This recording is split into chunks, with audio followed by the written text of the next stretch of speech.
How to download files and folders to your computer using FileZilla.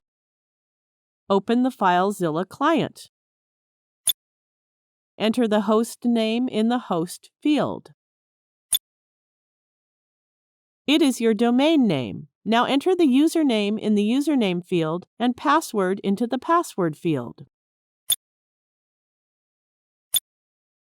You can use your cPanel username and password as your FTP user and password.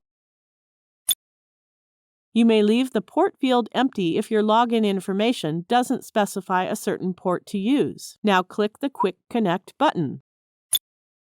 In the Server pane, select files or folders you wish to download. You can press the Control button and choose multiple files and folders. After choosing files and folders, press right-click on a file or folder.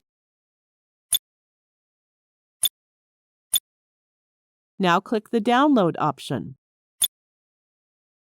The selected file and folder have been downloaded and displayed in the local pane. Thank you for watching.